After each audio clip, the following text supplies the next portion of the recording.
Welcome back to the pearAcademy, part of the Department Rituals Training, and today I'm going to look at how you make Yorkshire puddings. The basic ingredients that you need are seasoning, so that's salt, and I always put mustard in the base of my Yorkshire puddings, and then three key ingredients, and it's going to be equal quantities of the same.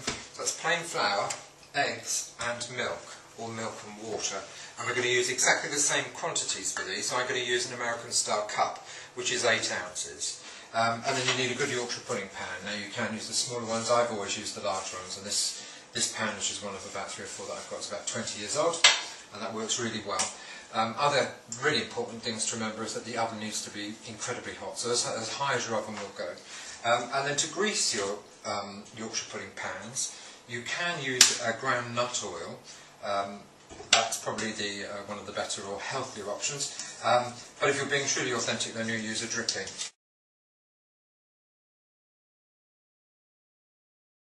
And I'm going to put in a good 2 teaspoons of English mustard, and to that I'm going to add a generous pinch of salt. We're going to add a cup of plain flour, so that should work out at 8 ounces, 1 level cup.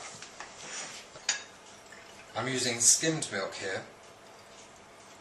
Traditionally you would use half milk, half water, but skimmed milk is fairly thin anyway. So I'll put these 2 ingredients together, and I'm just going to work that in.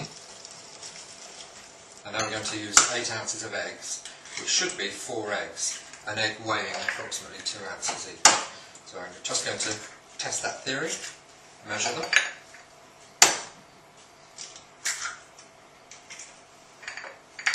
One more egg.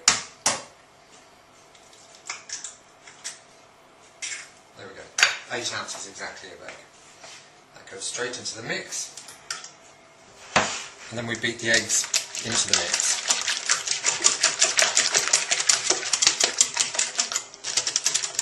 Lovely, nice clear batter, free of lumps, and we're going to leave that to rest for at least 20 minutes, but you can make this the night before if you want to and leave it to stand in the fridge. That's absolutely fine. Okay, so we've allowed the Yorkshire pudding batter to rest. This has been standing for about 20 minutes now, and I've heated up the oil in the oven. The oven should be really hot, as high as you can put that, and then you put your oil and your tray into the oven to heat up. You know when it's at the right temperature because you will get that vapour coming off it to indicate to you that that's as hot as it can get. And we just put 1 ladle, so it half fills each of the pans, and you can see how hot that oil is. It needs to be that hot in order that the batter mix will rise. That goes into the oven, and we leave that for about 20 minutes now, so that's cooked. But you'll need to just keep checking, depending on the heat of your oven. The Yorkshires have been in for 20 minutes now, so we're just going to check. You can have a sneaky peek, just to make sure they're done. So we're going to check those now. And Jess, those are ready. Now, one of the ways that you can tell when Yorkshire puddings are ready is when the sides are risen and the top is sunk.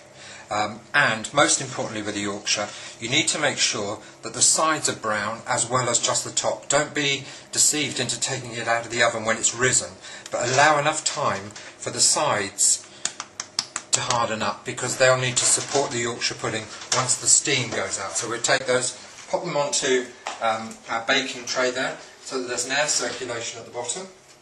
But there you have it, perfect Yorkshire puddings.